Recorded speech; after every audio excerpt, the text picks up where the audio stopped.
guys, just here making a makeshift spoon with the Outback. On this trip I left my eating utensils at home on purpose. And I was just carving this up, and I figured maybe some people would actually like to see how well this performs for fine tasks like, you know, making something that uses a spoon.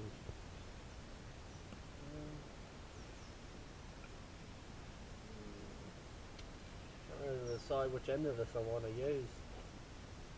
I think I'll go with that side for now.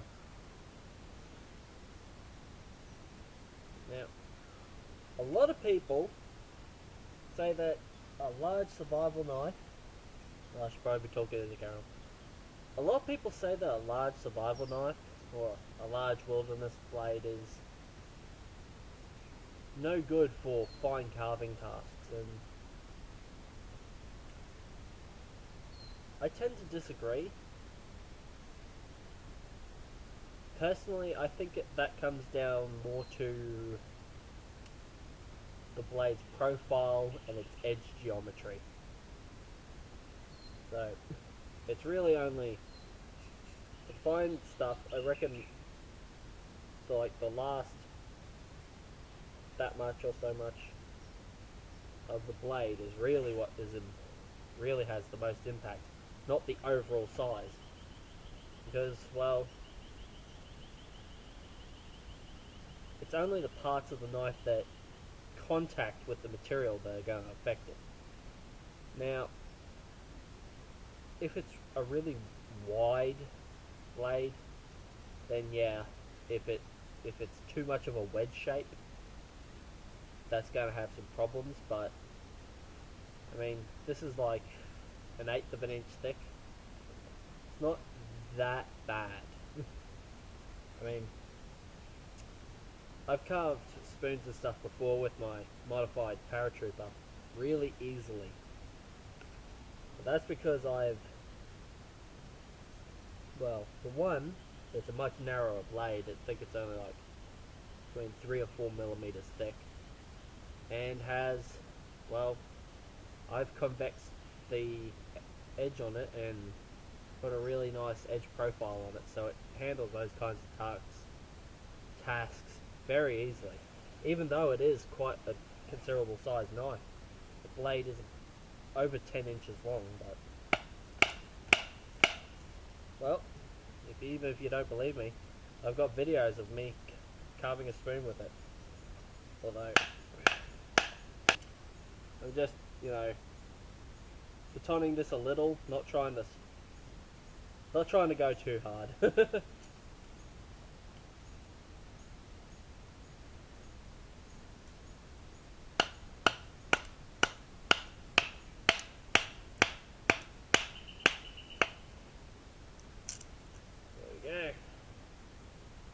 Popped off a slither,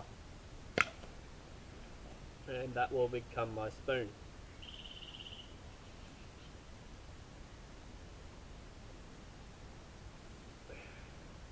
Just gotta, you know, pull it down a bit, so don't want to get all these splinters in me. So just,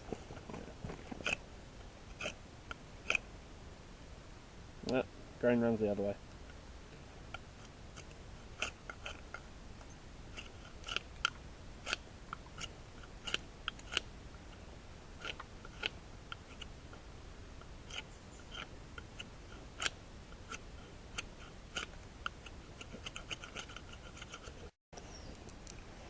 Yeah.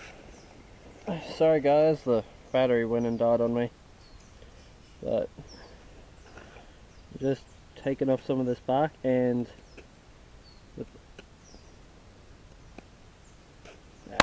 doesn't want to do it anymore. I was rolling real fine shavings off.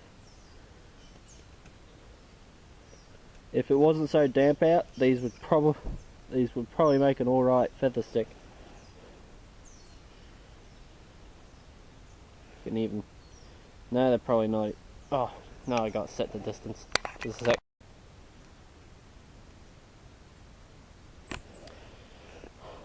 I can't believe I just forgot to film all of that. And shaving this thing down for like, I don't know, 5 minutes, maybe more. All I'm just doing is, you know, taking thin little shavings off. To be honest, I could probably even feather stick with this thing. Let's give that a go. Yeah. Yep.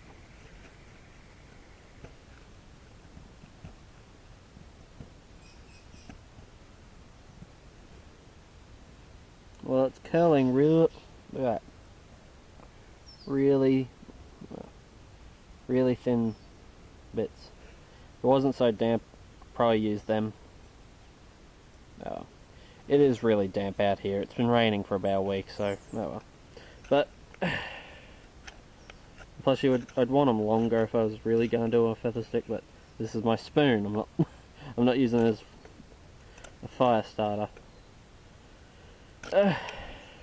Yeah, some people might not think of this as a spoon, but you know what? It works as one. You just can't scoop up fluids and stuff with it because it's just flat. But you know, it'll work. I'd like it a bit wider, but oh well. And if I had my multi-tool and I did it wide enough, I could probably make a spork or just a proper fork. Oh well.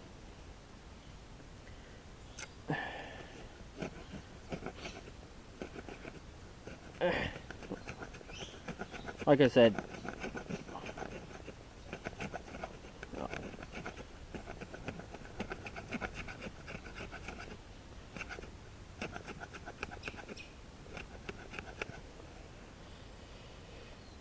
it's not really the size.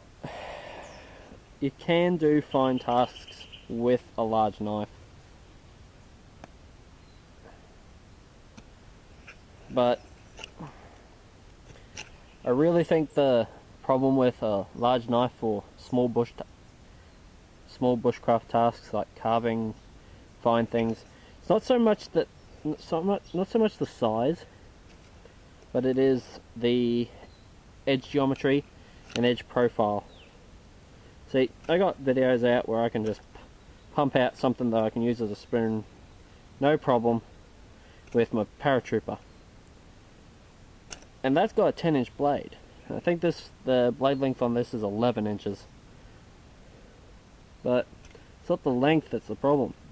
It's just that last section that can be an issue. Oh, I'm rambling. Just thought I'd show you all me using this in case anyone was interested. Just gotta strip the bark off of the rest of that, because bark can harbour bacteria growth and stuff. Alright, see yous. And if you're curious, that is the end result. Had a little trouble getting rid of that knot, but meh, it'll do.